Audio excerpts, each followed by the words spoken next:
Hello, it's Ian here to welcome you.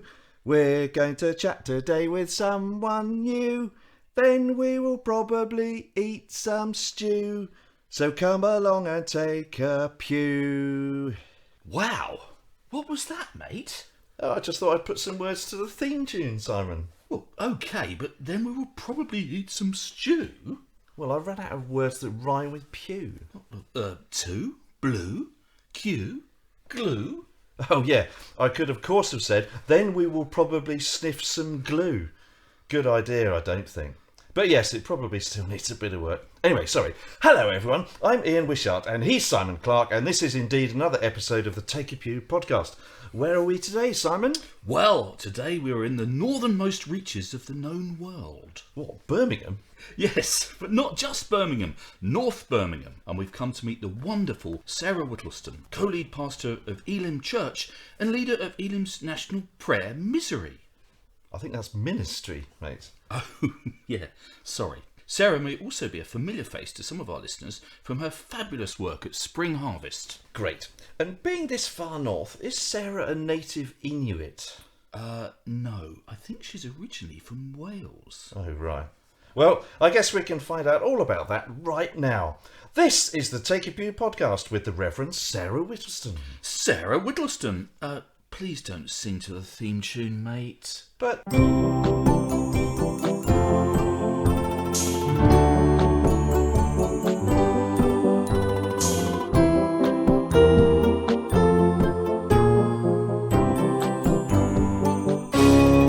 Take a pew. And here we are indeed in the Midlands of England and a part of Birmingham with the delightful name of King's Standing. The home of our guest this time, Reverend Sarah Whittleston. Sarah, thank you for having us here, and please, take a pew. Well, I will kindly, thank you very much, kindly sirs. Hello, and welcome to the wonderful north of Birmingham. Great to have you here. Hello, Sarah. It's great to meet you. Perhaps you could just introduce yourself to our lovely listeners. Yes, well, I am Sarah. I am from Wales originally, God's own country, beautiful land of song. But, you know, England needs Jesus too, so now I live in the Midlands. I am auntie to two of the most amazing nieces. I will arm wrestle you for that title. And yeah, I love living here and I'm excited for our conversation today. Brilliant. Well, thanks, Sarah. Now, Birmingham is, of course, known as the Venice of the North. It is. On account of its 35 miles of canals. And so we're looking forward to hopping into our Take a Pew gondola and gliding serenely along the waterways of your life and times. Beautiful. Or something like that. Yes, and along the way we'll also be chatting about some of your favourite things, stopping off for your fabulous Take a Pew dinner party, enlisting your help with Is It True, and having a brief respite from our nonsense with your spiritual pearl of wisdom. Which glorious pause will be brutally shattered by Simon's random question. But as our gondolier pushes us off from the banks, let's begin at the beginning. Where did life start for you, Sarah? I understand that it was somewhere that smelt of thick-cut marmalade. Well, I'm not sure about the marmalade, but there was definitely cheese involved. So I was actually born in North Wales, but grew up in South Wales in a beautiful place called Caerphilly with a beautiful castle and the second leaningest, it's a word, tower next to Pisa. So I kind of grew up there with my mum and my brother and had a really good childhood, lovely place to grow up in, really friendly people. I love that like culture in Wales of people being very friendly and chatty. And so that was kind of like my beginnings. So I am Welsh by birth, I am Welsh by choice, but I also have English and Scottish blood and heritage. But we don't talk about that. We just stick to the Wales. Shocking. Well, it sounds like a great start, and that brings us to our first question, of course, which is... What were you like at school? Were you a little bit geeky? Or were you a little bit freaky? Or were you a little bit cheeky? What were you like at school? Yes, Sarah, what were you like at school? Well, are you talking kind of primary school or secondary school? Because I feel like I was slightly different in both, but there is it feels like we need to take that journey. There is a thread. So in my primary school, I went to Lansbury Park Juniors and Infants, come on. And then I went to St Martin's Secondary School, which was literally halfway up of Caerphilly Mountain. I played the double bass in secondary school. Can you imagine lugging that up on the bus up the mountain? So yeah, there's a Welsh word that I don't know if it translates, but I'm a little bit what's called chopsy, which basically means talkative and doesn't concentrate very much. So in my primary school days, that was a gift. My teachers mostly loved me. I had one teacher that didn't, but I was usually the teacher's pet. I would help to put the paint pots away. I would have the script for the assembly, and so if anyone was away on the assembly day, I could just do their part. I absolutely loved primary school. And then I got to secondary school and realised that my talkative nature and my lack of concentration wasn't admired as much as in my primary school days. So in my secondary years, I would quite often get sort of moved in a classroom to sit on my own by the pot plants in the hope that I would concentrate and pay attention and actually do some work. And then when I managed to do some work, I actually really enjoyed being at school, and I enjoyed drama and music and English and history. They were my favourites, and languages. Anything that was a little bit scientific or mathematic, not so much my kind of forte. And I loved having to go at stuff. I played netball. I was the school kind of captain for netball for many years, did shot put and stuff in athletics. So yeah, really enjoyed the second half of school, but I was one of those kids who was kind of naughty and cheeky and chopsy, but also like kind of involved in the school plays as well. I seemed to sort of straddle those two worlds, really. So lots of other activities. Was God on the scene in those days? Well, I grew up in a family that had an awareness that God might be real, but didn't particularly connect with a church community. And then we moved to a beautiful place called Mornington Meadows. It sounds gorgeous. This amazing kind of place. And my mum and dad had divorced when I was younger, and so we moved there. It was a kind of newish community, and our next door neighbours went to a thing called church. And they went to something called an Elim church. Now, my family were like, Helium church, Elim church, Elim church, Key Lime Pie church, who knows? But eventually we understood, Elim church. And so me and my brother started going to something called Campaigners, which is like a uniform youth movement, a little bit like Scouts and Guides. You had a uniform, you did badges, but boys and girls were together. Campaigners that we affectionately call campagans. I know, shocking, right? And so that was my first introduction to Jesus, to faith. I loved going to kind of the version of Sunday school that they did, because if you could remember these sentences in the Bible called verses, you'd get chocolates or pencils or, you know, a sharpener or a badge or a sticker. So I'm a very reward-based person. Yeah. That was great for me. Briberies always helped. Yeah. And then when I was about 13, they took us away to a summer camp. I am a massive kind of proponent of taking young people away to encounter Jesus, because you get a year's worth of youth work in a week, you know. And so we went to this place in mid Wales called Caerphilly, and I can distinctly remember on the Wednesday evening there was a speaker who was sharing about Jesus, and I think for the first time I was like, oh, Jesus is real, you know, he's not just a story. And so I can see myself now at this. I was sat on the back row because I'm a bit naughty, and I was kind of half paying attention, and this moment of knowing, I think Jesus is real, and if Jesus is real, I need to do something about it. And so at 13, with a very simple faith of saying yes to Jesus, kind of started that adventure. Oh, okay. So I would say that was the moment where I thought Jesus was real. I would say I probably, again, I'm one of those people who's like, I was either all in for church, getting baptised, telling all my friends about Jesus, running after school clubs, or I was all out with my mates doing all the things that teenagers get up to. And I kind of really struggled to understand, what does it look like to really follow Jesus? Like in the day-to-day, what does it look like to follow Jesus in school? What does it look like to follow Jesus in my part-time job? What does it look like to follow Jesus with a family who don't yet know him? What does it look like to follow Jesus on an estate that I live in? And so it wasn't until I got to about 18 or 19 when actually I'd decided to kind of leave church for a while. A bit like, I think I can do this better on my own, thank you. So it wasn't that I didn't love Jesus, I just wasn't enamoured with his church at that particular point, and very dramatic as a teenager, a lot of flouncing about. And I was probably really popular in school at that time, but it was so, as I think back now, there was like something missing. I knew what it was to be connected to God, and I knew what it was to not have that same sense of connection. And I felt really lonely. And so one Easter we were like, right, we'll go back to that church and show them we don't need it. And I walked in, and it was like being this is the only way I can describe it, being enveloped in cotton wool, like coming out from the cold into the warm. And I remember Jesus very clearly saying to me, like, you can't sit on the fence anymore, Sarah. You're either in or you're not. And I was like, okay, I'm all in. And so from that point on, it was like, this is what my life is about, following you, Jesus. But the community of people at the church were so wonderful to me and my brother and my mum and our family. Would have me around for dinner, would kind of take us away on weekends for things to give my mum a break. Like, they were so kind. And I think that community was really, really important. So I had friends in school, but they weren't necessarily kind of following Jesus. I didn't feel like I had to shut out my friends from school. I just had to make better choices when I was around them. That was part of the learning for me of like, it's really important. How else are they going to find out about Jesus, you know? But also, I need to be really consistent. I can't be saying one thing and then doing the exact opposite. And I just need to find ways to be around them that is true to what God's called me to be, really. Yeah. So that was the learning. But I didn't get to that until my late teens, early 20s, when perhaps some of the hormones had gone from my teenage years and I was able to think a bit clearly. Well, that sounds like a very sensible juncture for us to ask our second regular question. Oh, here we go. Which is... What's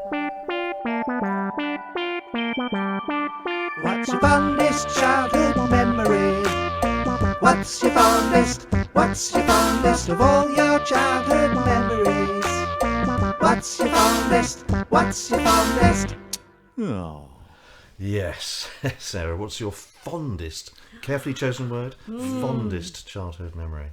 So there are lots to choose from, but I'm going to amalgamate a number of memories, if that's allowed, into one memory. So my family were really close, and every year in what's called the miners' fortnight. So my grandfather was a miner and then he worked in a factory. And in Wales, everyone would decamp in these 2 weeks from Caerphilly or the towns they were from to either Barry or Porthcawl. And so we as a family would go to Porthcawl every year for those 2 weeks. And it was hysterical because you'd all leave your hometown and then you just see everyone else that you knew from your hometown just in a caravan for 2 weeks. But I absolutely loved it. My granny, and we called him Papa because they're from Scotland. My granny and my grandfather's Welsh. My grandfather was Papa as well. See, I could never say it properly. No, well, I say it with a weird He was Welsh Scottish accent. as So well. Papa, yeah. So my grand's Scottish, and my granddad's Welsh. We called them Granny and Papa. My auntie, my brother, my mum. We would just go to this place in Porthcawl, and we loved it. It was on the beach, it was barbecues, it was being outdoors, it was playing dominoes. I don't know why we always had tinned potatoes. It was always tinned potatoes. Oh, I love those tin potatoes. And my grandfather would save up like a jar of pennies every year, and we would be given them to go to the shop, and the lady who ran the shop was Scottish, so she loved my gran. It was, honestly, they are some of the fondest moments. And I look back, I think maybe at the time you don't appreciate that, obviously, but as I look back, and I'm so grateful for those times, for that time. Funfair rides and chips on the beach and candy floss, and yeah, it was. And my grandfather taught me to swim in the sea there. You know, just lots of really, really good family memories. Wow. And there's quite often with these early memories or childhood memories, there's a great simplicity quite often, which is very charming when you look back on it, isn't it? Yeah, because like, I don't know, if people would get a little bit bored with 2 weeks of just sitting on the beach and, you know, that kind of thing now. But yeah, I look back and didn't think it was anything special. And as I get a little bit older, I'm in my mid-40s now, and as I look back and I reflect, I go, I'm so grateful. And we had lots of fun. My gran was a scream, so it was always lots of fun, and adventure together. Brilliant. So all of that childhood stuff had to come to an end eventually, obviously. And I think you went off to uni, I think. Yes, I did. I went to I went to one university, hated it, and then took a year out, and then went to another university. So I first person in my family to go to university. It wasn't on my radar. It was a little bit of a surprise, really, that I passed my GCSEs and passed my A-levels, and everyone went, oh, well, she's passed. I suppose we should let her, because of the whole concentration thing, I suppose we should let her go to uni. So I went to Cardiff Uni first, but I really struggled with it. So I took a year out and I worked, and then I went to what is now the University of South Wales, which at the time was the University of Glamorgan. And I chose subjects that I love, which are English and history, with the idea in the back of my mind that I might want to be a teacher. I had done youth work, so once I kind of said yes to Jesus at 13, I'd been involved in kids work and youth work all the way through that. So I did that with the idea that I might want to teach at some point. But I loved English and history, especially because I was at a Welsh uni. So we did really random niche Welsh fringe history, which I talk to people and they're like, I've never even heard of that before. So yeah, I loved it. And were you able to sort of continue with your faith journey when you were going through university? Yeah, actually, I found that by that point, I had a real sense of what it looked like to follow Jesus, and so I was very open about my faith. My friends were really respectful of it, and so we, apart from maybe one hiccup, we kind of managed to navigate those kind of things. So if it was someone's birthday, they would obviously all be kind of like out on the town all night. I love to dance, but I was like, actually, alcohol's not a good idea for me. And I had done all of that before I was 18. This is shocking, isn't it? So when I got old enough to actually go and do all that stuff, it wasn't as exciting. So at uni, they were great. We would go for a meal or we would do different things. And then they would go off and do whatever they wanted to do. And I would come home just because I knew at that point it wasn't a great idea for me to be in those environments. But I loved it. I remember being in a tutor group. Honestly, there was a full-on card-carrying Marxist in my group. There was a feminist in my group. Absolutely. There were people from other countries. I'm from a small town in Wales, and one of the brilliant things about university was meeting people from Africa and Asia and South and Central America. Of course, their cultures were so different. I loved hearing their perspective. So we had some really, really fun times. I genuinely enjoyed going to uni and enjoyed learning. Although, and I'm allowed to give a confession, I did a whole piece of work on Othello and I hadn't read the whole of it. This is the whole difficulty concentrating thing. Well, I think at least if you read some of it, it's all right. Yeah, that's all right. The rough plot. And it wasn't that many years after university you did your training for ministry, I guess. What was the path there? I had been involved in the summer in, we would call them like summer missions, where you would perhaps invite somebody who had an evangelistic gifting, who could explain to people about who Jesus was. And we would just do like a week of events. And so I had been involved in those a few times. And through, again, a summer camp, just this so important, really felt that God was saying to me to take a year out and learn how to do that, how to tell people about Jesus and to work with young people. So after uni, much to the disappointment of my family, who were like, she'll finally get a proper job. I was like, no, I'm going to live and earn nothing. And they really struggled to get their head around that idea of like, hey, you could be going and doing teacher training, you could be getting a proper job. Instead, you're going to work for nothing. And so I did that for 5 years. I lived completely by faith. I had no regular income.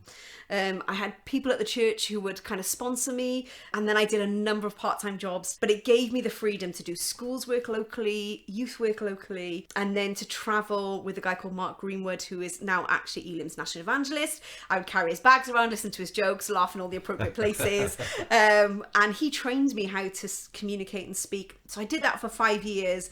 And then I was at that point where there was a couple of options. Do I go maybe work for something like YFC?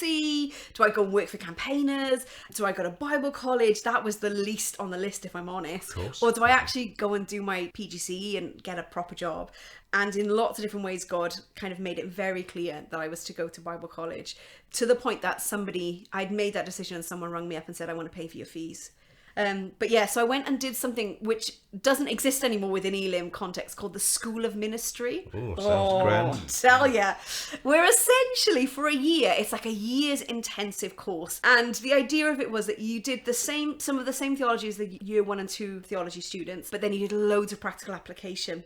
So genuinely, 1 week, we did like youth work and kids work using puppetry on one day, and then deliverance ministry the next day. It was like, we'll throw everything at you, and then what sticks is kind of what God wants to stick. Where was the college? Was that taking you out of Wales? Yeah, so at that point, that was my first time I'd moved out of Wales. Yeah. I went to it was at Nantwich at the time. It's at Malvern now. I never thought I'd leave Wales, honestly. I know I talk about it a lot, but I remember driving up, and it was like my horizons had suddenly broadened in a way, and I knew within a week that I wasn't going back.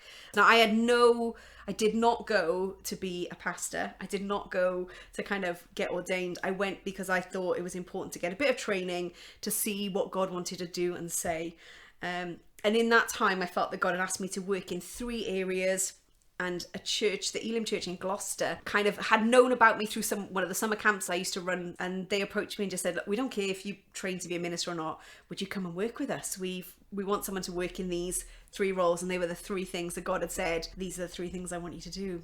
And so then I did my ministry and training, which within Elim can be done in slightly different ways, but mine was like a 4-year on the job, a bit like a curacy really. Right. I was the assistant pastor at Gloucester, but I was doing ongoing training and learning for those 4 years as well. And then finally got ordained. And they let me in. Is it? Can't even. So we used to have our conference in Pontins or Butlins, I can't remember. And so on my actual ordination certificate, it says that I was ordained in the Fun Factory at Butlins or Pontins. I can't remember, in 2009. Wonderful moment. So I think you're our first Elim guest. Tell us about Elim then, for the benefit of those listening who are interested and who don't know. Well, if you're really that interested. So Elim, the full name is Elim Foursquare Gospel Alliance. Brap, brap. What can I say? Essentially, it grew out. It's a Pentecostal movement that has been around over 100 years. It grew out of the Welsh revival.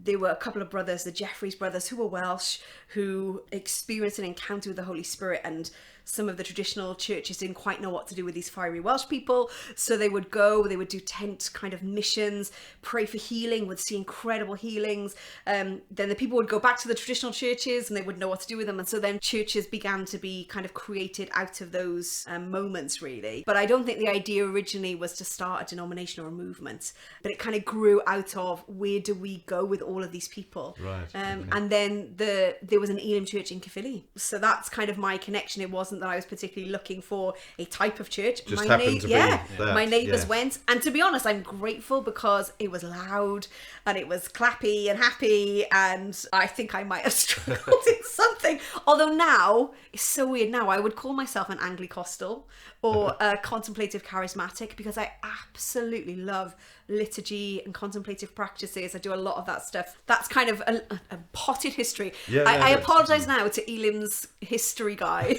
It gives a flavour. It gives a flavour. It's a bit like your study of Othello, really.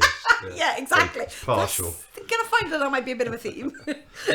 So if you walked into an Elim church, having not been in one before, Yeah. what would you sort of likely to encounter? So I would say that not every Elim church is the same, because we don't follow like a lectionary or anything like Right. that. Yeah. But I think there would be an emphasis on the work of the Spirit, the Holy Spirit, and worship would tend to be fairly spontaneous. So you might have some songs that people would sing, but there would be an element of spontaneity. There would probably be some space to allow the Holy Spirit to work in different ways, whether that's praying for people, whether that's bringing a message, whether that's kind of ministering to each other.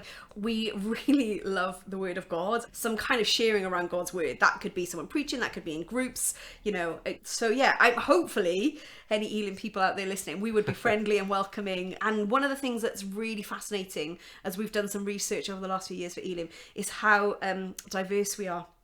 So one of the the things that we've realised about the Pentecostal kind of stream that I'm a part of is just how many different nationalities and nations, and that is just brilliant and beautiful, and I love that is part of where we are here in North Birmingham. So and you probably wouldn't find a pew, unfortunately. I know it's terrible. Shocking, we're on the Take a Pew podcast. We could just call it Take a Folding Chair. Oh no, they're not folded, they're just not that comfortable. Take a slightly less comfortable chair, Sarah. There we go.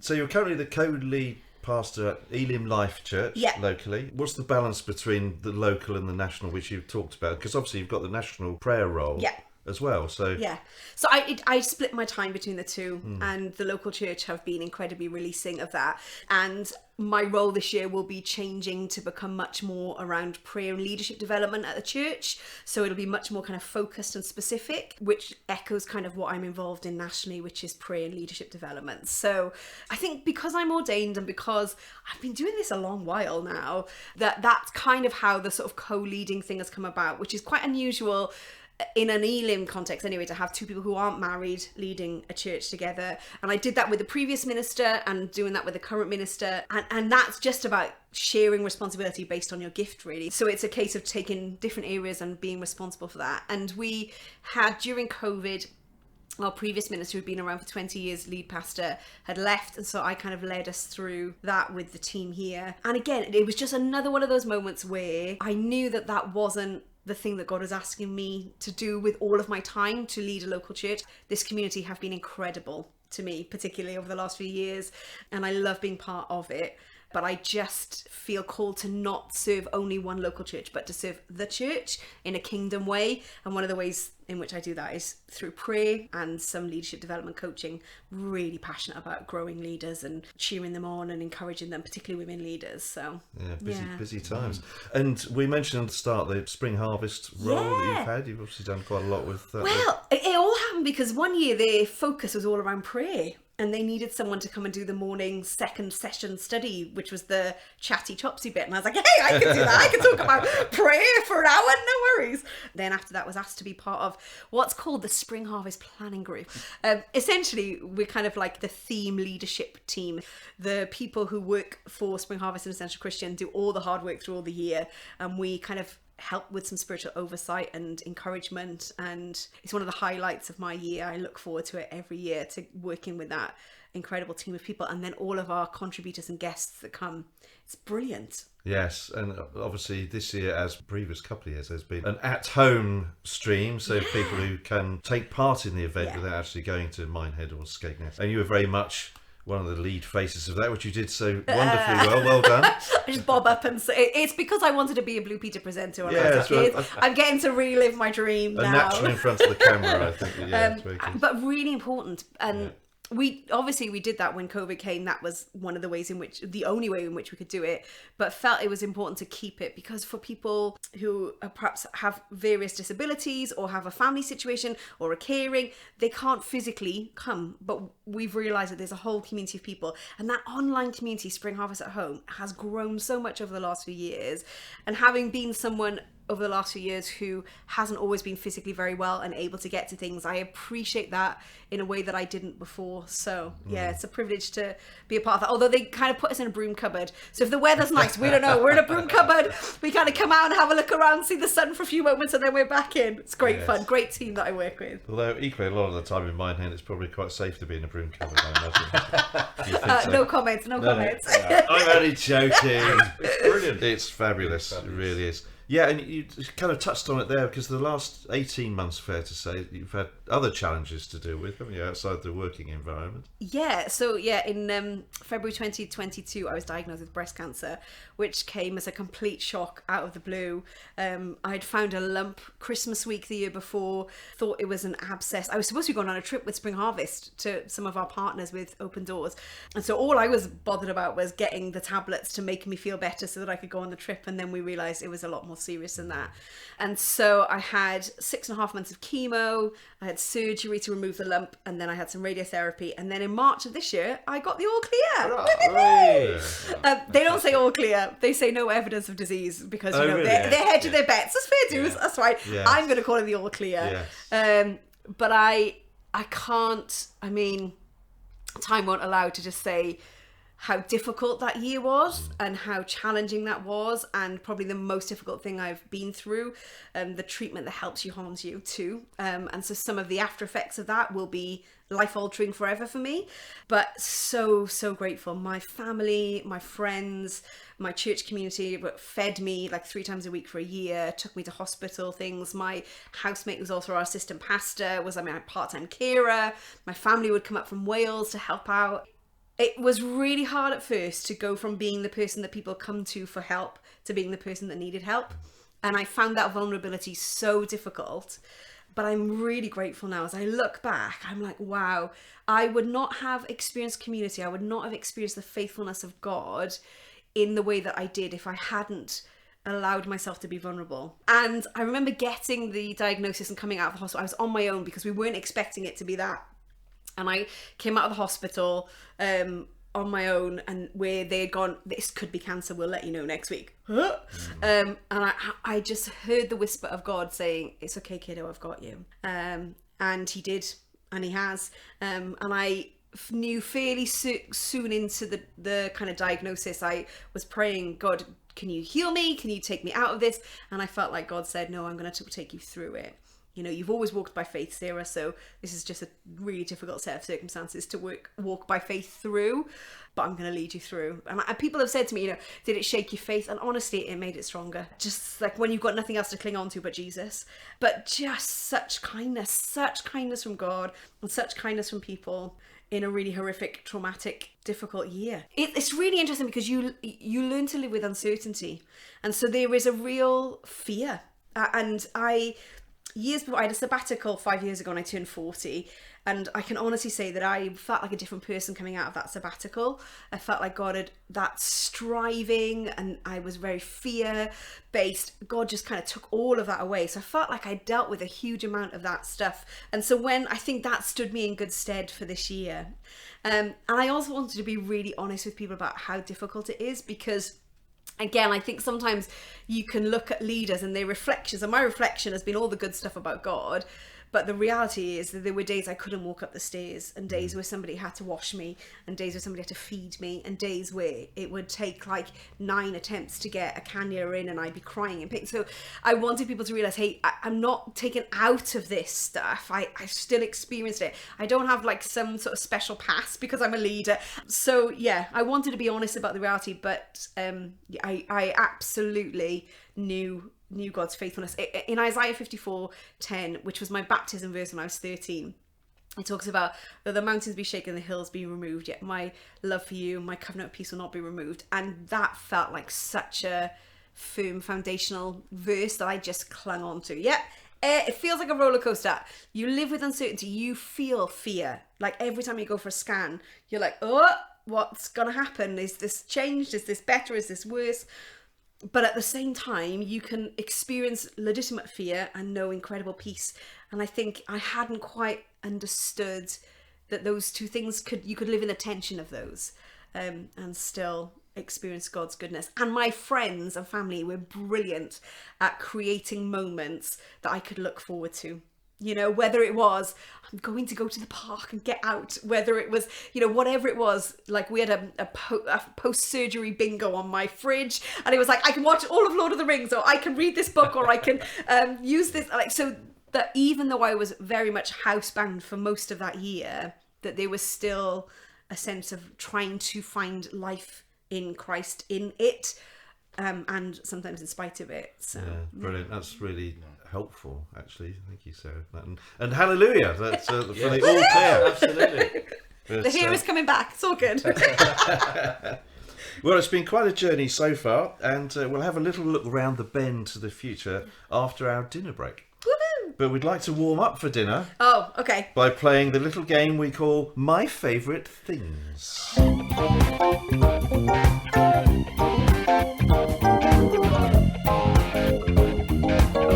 My favourite things. Yes, this is a very easy game, Sarah. We simply give you a series of categories, and all you have to do is tell us your favourite thing in each. Okay. I can do this. Piece of cake, which isn't one of the categories. Oh, sometimes I can do that. But our first category is always your favourite book of the Bible. This changes over the time, but I think and not just because we're doing a huge series on it at church at the moment, but Luke. I love Luke. Luke and Acts, can I have them together? Because Yes, you really can. they're a companion piece. Yes. Not surprising because I'm a Pentecostal pastor, but I love Luke's detail. I love his heart for women and for the disenfranchised, the way he profiles them and speaks of who Jesus is through them. And then the birth of the early church, which when I was younger, I didn't appreciate what the church is or was or could be. And so for me, I love that. So yeah, I'm gonna nail my colours to the mast for that one. Yeah, that's very good. And if you had to go to the Old Testament, Exodus, come on, Straight out. Shabbat! Look, I mean, are you kidding me? So not only like the foreshadowing of who Jesus is, but stories, drama, flawed people doing great things with God, food falling from heaven. I mean, come on. It's clearly, Exodus. I love Exodus. it's one of the rip-roaring reads. Although it sure sounds is. weird to say that about the Bible for some people, but doesn't it is. But it genuinely is. It's so exciting. Yes. And within it, there's lots of stuff around leadership as well. How to do that well, how to do that badly. And a revelation of who God is, you know, when he shows Moses who he is and speaks about who he is, and he talks about him being slow to anger and gracious and compassionate. I mean, come on. I'm going to challenge people to come up with a better just leaving that out there. Well, we'll see. And of course features quail, and I often think that quail are underrepresented. I do as in well. so many spheres of Yeah. life. In fact, I might have some quail for lunch. I'm just now kidding. Oh, really? No, quail and swan are off the menu. Now, Sarah, we've been enjoying our time on the canal, and so we'd like to know your favourite water. Ooh, sparkling or no? Could be. That's really in my favourite. Well, okay, I'm going to go Take it as broadly as you like. I want to go local. So I live in the north of the city, and there is a massive park, acres and acres big, near us, called Sutton Coldfield Park. And we have a bunch of lakes in there. And there's one lake in particular that, particularly when I wasn't very well, I could just about manage to get a little cuppa and have a little walk around the lake. So the lakes in Sutton Park, I think, would be my favourite water. That's wonderful. Yeah, wonderful. that's lovely. You can have that. Yet again, our traditionally ridiculous category. Oh, I'm so sorry. Comes up trumps. Absolutely. It happens every time. Yeah. I could go for like a water balloon. Like, actually, no, let me take it back. Water balloons are my favourite water. I particularly love throwing them at unsuspecting people. Well, you can have water balloons while next to Sutton Coldfield Park. There we are. Yeah, that sounds It's perfect. wonderful. It's great. We're struggling to come up with a ridiculous category that comes up with a ridiculous answer, aren't we? I Anyway, can keep going. We can keep our going. third category Yes. is always your top 5 films. Okay, so I have communicated this to you already. I could only narrow it down to 6. So you will have to choose which 5. I love movies. I love stories. And when me and my brother were younger, we would watch movies all the time. It was one of our favourite things to do. So, top of the drawer is It's a Wonderful Life. Proper classic. Watched it as a kid with my grandparents. Love Jimmy Stewart. Love the story of redemption. Love the angel in it. Like, just so good. So It's a Wonderful Life. I would try and watch that every Christmas. I can't even tell you how many times I've been to the cinema to see it. And so all of these are ones that I can watch over and over and over again. Quite right too, yeah. They won't necessarily be like Oscar winning, although some of them are. No, it's what you like. Yeah. It's not a question. So It's a Wonderful Life. That's very good. The Blind Side. I love Sandra Bullock. I think she's a brilliant actor. And that story of, again, the willingness to be inconvenienced for the good of someone else, I think is such... I know it's not a Christian movie, but I think there's so many resonances of living in a community, of being willing to be inconvenienced, of being willing to see the one and do something for the one. So I love The Blind Side. Although I don't understand the sport of American football. I'm from Wales. I don't even understand European football. I'm a rugby girl. But anyway, maybe it's because this is similar shape. So The Blind Side. Then, okay, here we go. Big Russell Crowe fan. It's got to be The Gladiator. Okay. Oh, I remember going to see that in the cinema, and the start, it's very gory, so don't watch it if you're kind of put off by that. The start of it and the way that it is directed, I was holding my breath. It was so breathtaking, and I was like, oh, this is amazing. So I know there was lots of challenges making that movie, but I think it's beautifully done. Anyway, lots of I was getting worried then because I know it's ridiculous. I've never seen It's a Wonderful Life. What? I know it's ridiculous. No! It gets watched in our house every year. Shush So, now! Ours as I know, well. I know. Yeah. I think we need to stop the podcast. Yeah, Stop we need to recording. stop and Done. watch it. Yeah. Okay. I find it too. I'm scared it'll be too sad. You said it'll be too. No, you'll it'll be love too moving. But I will watch it's it. good sad. I've watched bits of it, but I've never sat and I've never seen The Blind Side. So I have seen Gladiator. So Okay. yeah, So okay. Gladiator, So we're back love on track. that. Yeah. No, excellent. So my next one would be The Bourne Identity. Okay. So my cat is called Jason Bourne, so I had to feel like I could bring that in. They named a film after your cat. I know. Wow. Can you even That's believe incredible. it? Yeah. Shocking. So yeah, again, it was one of the first times they had tried some filming techniques. I am told I'm a geeky person when it comes to things like that, and I just thought Matt Damon was brilliant in that role, and it took the sort of spy genre up a gear, and I think you can see the influence of that in other things that have been made since, but that first Bourne Identity was brilliant. That's great. Okay, my last two. So your last one. My last two, I So your I last really one. can't decide, so I'm going to give you the two, and you can just decide. And also, one of those is a trilogy. Oh, okay. So Lord of the Rings trilogy, I love the books. And I watched the first movie, and I hadn't read the book. I watched the first movie, and I was like, I need to know what happens next. And I went and read all the books, and absolutely fell in love with the world of the Lord of the Rings. Love that. Okay. And then finally, The Dark Knight, which was a Batman movie. Because again, superheroes and me and my brother's thing. That was, I realised that actually a lot of them are like the first of their kind, or breaking kind of genre ideas, or doing something a little bit different. I thought he did something really different with that first that first Batman movie. So Yes. yeah. I couldn't choose between those two, to be Come honest. on. That 5 No, and well, I 6. think like both of them. as I may have mentioned before, because Christian Bale went to my school, Oh, here we go. Here we go. But nice. I think, although he did grow up in Wales originally, Well, this is what I've heard on the grapevine. yeah. But then he moved to Bournemouth for a while. And we have had Lord of the Rings a few times, haven't we? Okay. So, Yeah, fairly so recently, actually. I think I would slot We're chucking- Dark Knight in. Okay. Yeah. Goodbye, Lord of But the you Rings. can, frankly, it doesn't really matter, does it? Let's be honest. I tell you what, listeners, you decide. A selection for you to choose your own top 5. Yes. They were quite high quality films, weren't they? Well, Nothing sort of tatty in there, was there? I mean, I could have put a few tatty ones in, but honestly, those are the ones I can watch over and over again. I love them. I love a good story. That's so great. yeah, Great selection, thank you. pleasure. Now, our penultimate category is in fact 8 categories. So the Great 8. Okay. Unrivaled in its ability to shine light on the deepest recesses of human identity. Very good, I don't know yes. if I've got any deep recesses of human identity, but let's Well, go for it. So here we go. 8 Yeah. quickfire categories, starting with your favourite author. Jane Austen. Your favourite type of food? Chocolate. Okay, interesting. Favourite TV programme? The West Wing. Your favourite sport? Netball, I think. Oh, netball. Yeah, thought because you I might say played rugby. it growing up. Oh, right, okay. Your favourite band or musical artist? Oh, that's so difficult. I'm gonna have to go classic Bon Jovi. Okay. I'm a soft rock girl. Sorry, peeps. Quite like that. Quite like that. Your favourite holiday destination? Anywhere I haven't been. Okay, would you like to list all of those places? I don't like to go to the same place twice. So anywhere I haven't been yet. Okay, so interesting, different tack on that particular one. Okay, so this could be a challenge or not, I don't know. Your favourite chocolate bar? Oh, that's really different. Yorkie. Yeah, yeah. Which one? Just the normal? Just the plain- normal Yorkie. It is for girls. So just putting that out there. And finally, your favourite board game? Oh, I'm such a board game fan. I love board games. My current favourite is Ticket to Ride, which is a geeky board game, and you can get loads of different versions of it.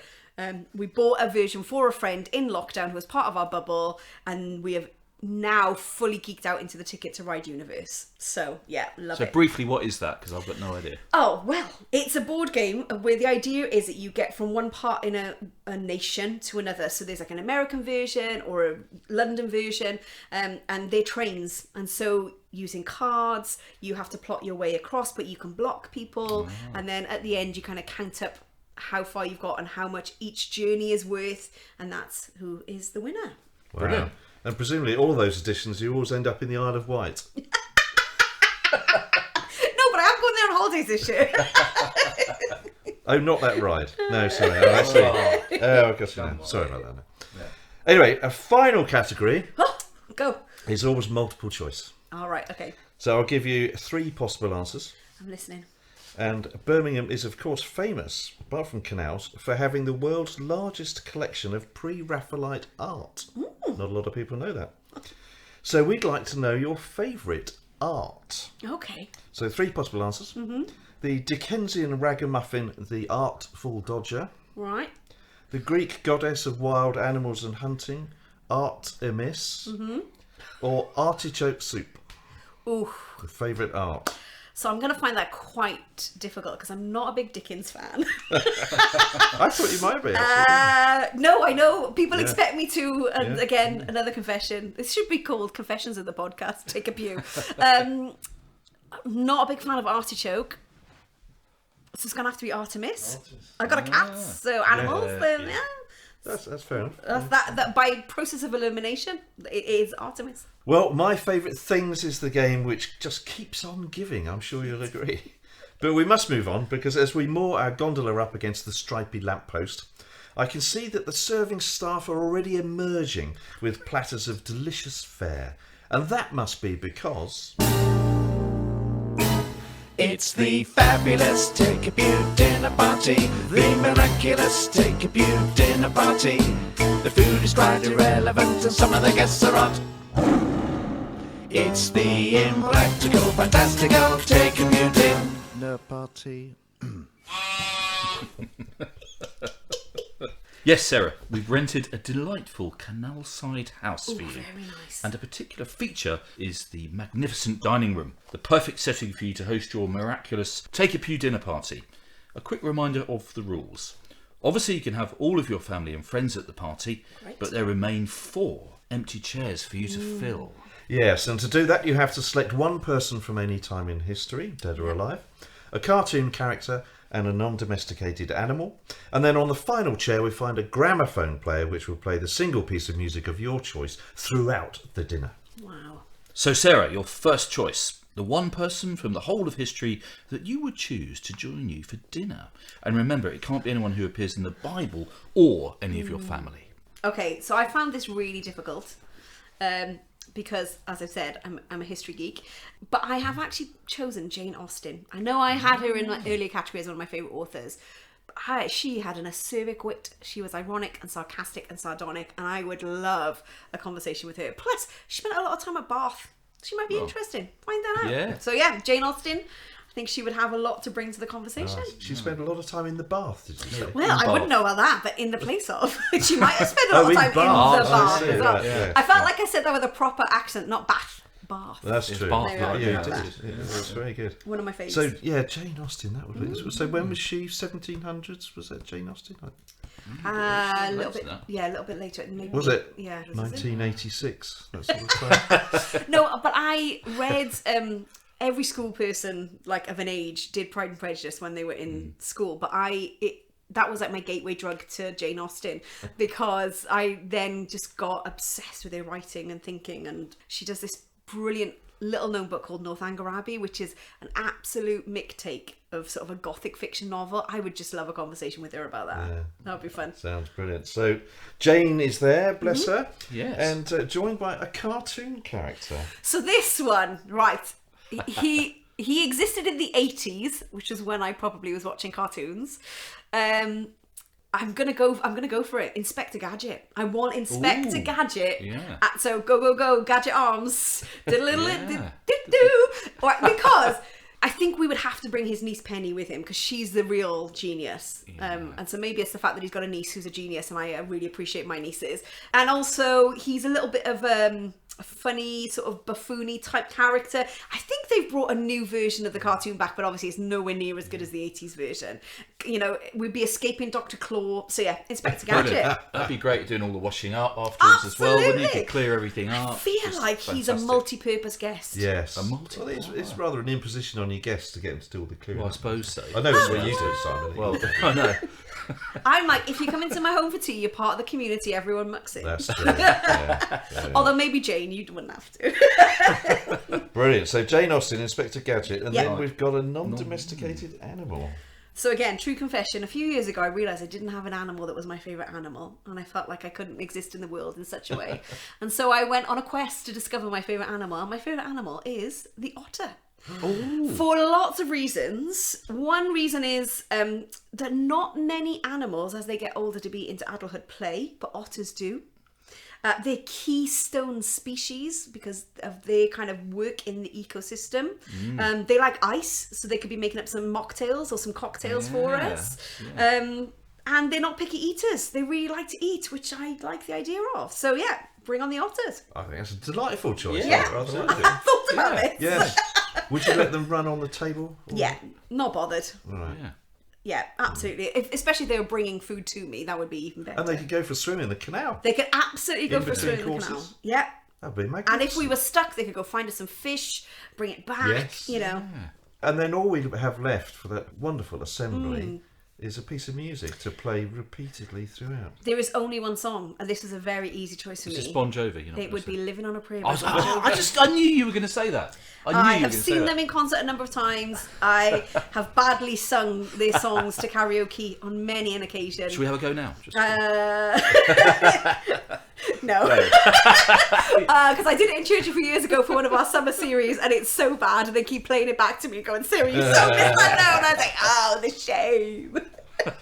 Wow. But yeah, I would be encouraging my guests to sing along to Living on a Prayer. Yes, it's one your of your prerogative. favourites, It's your prerogative. It's your dinner party. But for me, the novelty would wear off after about 20 minutes. I think.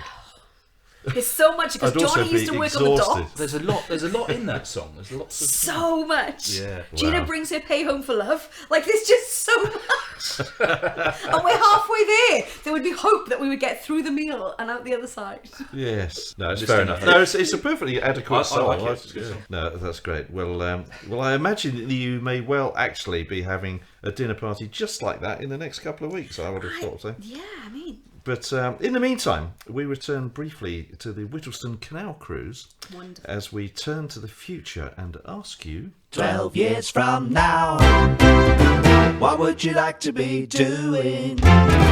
Or would it mainly be the same? Or would you rather be canoeing? For example. Yes, just an example. Yes, Sarah, what would you like us to be talking about if we were having this conversation with you 12 years from now? Well, we've been having such a good time gondolaring on the canals. Maybe I just take a complete change of direction and become a gondolier on the canals around Birmingham. Well, is it too much on the mark to say I actually would just like to be alive 12 years from now? I think it's a fair shout. Yeah, After the year of fire. No, I fully imagine myself developing leaders, involved in prayer, and travelling the world. That would be what I would love to be doing in 12 years' time. So, Travelling? Do you do much travelling now? Or have you I done- love travelling. And Having started slowly. yeah, I will. I do a little bit, and if anybody wants me to gig anywhere, let me know. Bookings are open in the autumn, so Very good. That would be what I would be doing. Okay, well, we wish you every blessing, Sarah, wherever life and the Lord may take you. And with that, we come to the last couple of locks that we need to negotiate on our Take a Pew journey. Yes, very shortly, we'd be very grateful if you would share your spiritual pearl of wisdom with us, Sarah. But just before that, we have another biblical bone of contention that we'd like you to help us address in the little part of the show that we like to call... Is it true? Is it true? Is it true? Is it true? Yes, is it true? And this time, Sarah, we have unearthed a suggestion that has gained significantly in credibility in recent months. And that is that Jesus and his disciples, alongside their itinerant ministry, earned a respectable daily crust by providing a full range of services in interior decoration and design. We know, of course, that Jesus himself was a carpenter, clearly a dab hand at upcycling old sideboards and the like. But that was far from the extent of the cruise service offering. Foreman Peter was apparently a very talented stonemason, hence his nickname, The Rock, presumably. And he traditionally focused on the design and installation of marble worktops. Brothers James and John dealt with the electrics and were known as the Sons of Thunder on account of their experience with lighting. Generally, their electric work went well, other than the famous event at Pentecost, when some dodgy wiring, it would appear, caused small fires to break out all over the place. A scary moment, that. Andrew was quite the whiz with wallpaper, and Philip's ability to apply a coat of gloss emulsion was second to none. Simon applied his famous zeal to plumbing, and on bathrooms in particular worked closely alongside Thomas Didymus, whose prowess at tiling was so admired that he became known, of course, as Grouting Thomas. Oh, this is so bad. It seems to me we've probably unearthed some real insight here into the everyday life of Jesus and his band of brothers. But, Reverend Sarah Whittleston. Is it true? Is it true? Is it true? Is it true? Is it true? Well, it feels like it's entirely plausible. Yes. And if I was around in the day, I would have been very happy for them to come and do the interior decorating, because Jesus is all about building things. Oh, nice. You can have that. That's it. That's all I've got. Boom. Mic drop.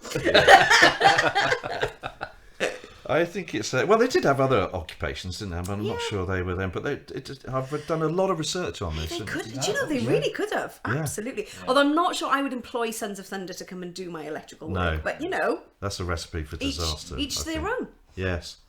Yeah. But good old Thomas. They he gets a changed bad it. rap, that kid, though, right? He does. Yeah, it's a bit unfair. He's isn't only it? asking what everybody else is thinking. But never mind. Well, thank you for your very sensible thoughts on that one, Sarah. It's unusual for me. I might just reread the Gospels for further clarification. But with that, perhaps you could bless us with your spiritual pearl of wisdom. It's a spiritual pearl of wisdom.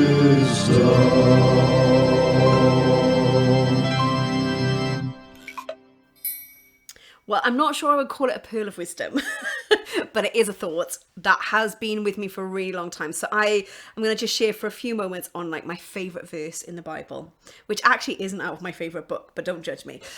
So the house that we're sitting in right now, I bought a few years ago. Amazing privilege to be able to buy it. And in the back garden, there is a pergola with some vines attached to it. And I viewed the house in winter and they were like, buy the house, you'll love it. And I did. They were like, and look at the vines, they will spring into life. It'll be amazing. And oh boy, have they sprung into life. This is my 7-year battle of the vines versus Whittleston because they are incredible. They grow wildly. They've tried to take over my next door neighbour's house. It is just a mass of fruit and gorgeousness. And it is like having a living parable. So I sit at the back door for my kind of like little morning devotional time with Jesus. And I look at it and it's like through the seasons. In the winter, it's shriveled and it looks dead and you think nothing is going to grow from that at all. And then all of a sudden a spring starts to come, you see a few buds. And then by the time we get to summer, which is when we're recording this kind of, June time, it is wild and there is fruit everywhere. And for me, that picture that is found in John 15 has been so important to me. I can't remember a time that it wasn't important to me. It's like one of those life verses. And particularly verse 5, which I want to read and make sure I get it right, where Jesus says, I am the vine, you are the branches. If you remain in me and I in you, you will bear much fruit. Apart from me, you can do nothing. And I love this picture. Obviously, it links back to the Old Testament, the idea of the vine. People who were hearing it for the first time would have been like, oh, Jesus is saying he's God and this is the kind of discipleship relationship he wants. They would have kind of clocked that and understood that. But even just the natural tendency and nature of what a vine does and a branch does speaks, I think, so much to me about my relationship with Jesus. And particularly for leaders we can often find ourselves getting very busy in the doing and not very committed to the remaining or the abiding or the connecting. And so there's just 3 kind of little lessons that I draw from that. So the first thing is it needs tending. If I just let it grow wild, it will be dysfunctional. It won't be able to hold the fruit enough. It won't be able to get to the sunlight in the proper way. So it actually needs tending. I intentionally need to look and decide what needs to be done with it. I need to move the branches a particular way? Do I need to feed it anything in the nutrients in the soil? And I think when you think about your relationship with God, it's that idea of being intentional, putting a rhythm of prayer in, a rhythm of kind of, I have little alarms in my phone that remind me through the day, hey, pray the Lord's Prayer at midday, pray for Europe at 5 o'clock, all those like little moments to bring me back to that place of connecting with God and remembering that is kind of what he's called me to do. I think it also needs pruning. Oh, pruning is not very nice. It feels quite painful. Even just the word sounds painful, right? Oh. But actually pruning leads to greater fruitfulness. And in that context of those verses, the Father is the gardener, is the vine dresser, is the one who prunes. And there have been moments in my life where I've been doing something I've loved doing and God has said, you need to hand that back now and create space for something different. And those have been painful because they're not necessarily things that are wrong. They're things I enjoy doing, but God has wanted and required something different of me. But if I'm not listening, if I'm not abiding, then I'm not hearing those redirections, those realignments. So I think being intentional about kind of tending your heart with God is really important. And then the other thing is that if it's disconnected, a branch will wither away. And I love to talk to people about this idea of a life of prayer as opposed to a prayer life, because I think Jesus lived a life of prayer. He would take time out with the Father. He would only did what he heard the Father tell him to do. And he kind of modeled to those disciples around him is when the only things they asked to be taught, Jesus, teach us how to pray. Like they didn't say teach us how to do a miracle or teach us how to walk on water. they were like, Jesus, we've been praying all our lives, but there's something about the way that you do it is different. And it's that continual abiding, remaining connected, because I think everything we do as a disciple or as a leader needs to flow from that place of connecting with God. And so that's why for me, prayer is so important, and why that verse is one of those standout verses in my life. And especially that reminder, apart from me, you can do nothing. No striving, no effort, not even my best ideas, if they're not connected and linked and flowing to who he is and what he's required. And so often God will be like, hey, I'm doing something over here, come join in. And I'll be like, oh, I've got this lovely idea. And I've found over the years it's much better to join in with whatever he's doing and joining with what he requires of you. And that's why that verse is really significant to me. But go read John 15, people. It's awesome. It's a spiritual pearl of wisdom. Well, thank you very much for that, Sarah. And I can see our final gondola stop up ahead, and so we have very little time left.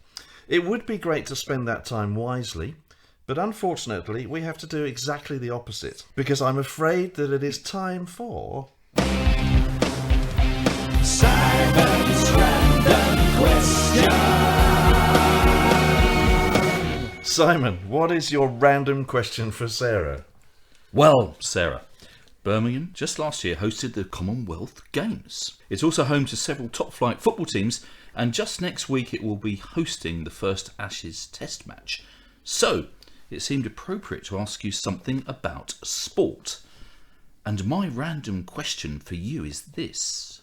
If it were the rule that all those playing were required to be really very, very drunk, which sport do you think would make the best spectacle? Ooh, Yes. I love that question. Ice hockey, come on. I mean, there's blades, there's sticks, Dangerous. there's ice, like that. That could be quite fun. Carnage. Also, they're fairly well padded, aren't they? So they're not going to injure themselves too much. I'm going to go. Yeah, ice. that's a great shout. I love the padding, because I think there's quite a few sports where there could be carnage. Yeah, Pretty no, nasty. I'm going to go ice hockey. Yeah, Let's do it. I don't think you can top that, really. That's I think it'd be fantastic. quite... Also, let's make that happen. I picked money to do Let's do that. That's like, just love the built-in protection that's already there. Because I was thinking things like most field events. I mean, you mentioned the shot put earlier. That would be quite bad. But the javelin Ooh. or the hammer throw. I mean, literally have your eye out, right? All hammer. chaos. You'd just Yeah. fall over, wouldn't you? Oh with yeah, hammer? and then you'd be really unwell. Oh, that would There'd be a lot of people having nasty. to clear up a lot of things afterwards. Yes. Maybe, and also in a ice hockey thing, it's not like the heat as well. So I think. No, that's Yeah, true. pole vault would be quite fun. Because you'd have to get into that little hole, wouldn't you? You would keep missing it, wouldn't you? Or tobogganing, like a Oh, proper tobogganing. the skeleton. Can you imagine? Skeleton Dangerous, dangerous. What about that bean? That little bean that you stand. What's the Oh, gymnastics? gymnastics. Well, that would be funny. That would be funny. carnage. Whoever could stay on it for more than 10 seconds would win. wouldn't it? Whoever could get on it. I mean, to be Yes. fair. Well, first place. I think pretty much every sport would be quite amusing, wouldn't it? I Yeah. think. But you can. I'm going to stick with my But I think ice hockey guns. Yeah, you've struck the mother lode, I think, with ice hockey. Brilliant. Yes. Well, Simon, while I do see some merit in such sporting tomfoolery, I think it is perhaps somewhat irresponsible. Listeners, please do not attempt to play any sport while under the influence. And rather predictably, you seem to have managed to capsize our lovely gondola just as we were nearly home and dry. But in any case, that was... Simon's random question. And so, Sarah, that is indeed the end of our little voyage. It's been perfectly splendid and great fun chatting with you. Thank you for having us here, and thank you for being on the show. Oh, absolute pleasure. Thank you so much. And dear listeners, thank you for being with us. If you've enjoyed listening, why not subscribe to the show wherever you listen, so that you don't miss out on upcoming Take a Pew merriment. Simon and I will be back with more fun, faith and flights of fancy very soon. But in the meantime, it's toodle pip from me. And tatty bye from me. Join us again next time as we take a pew.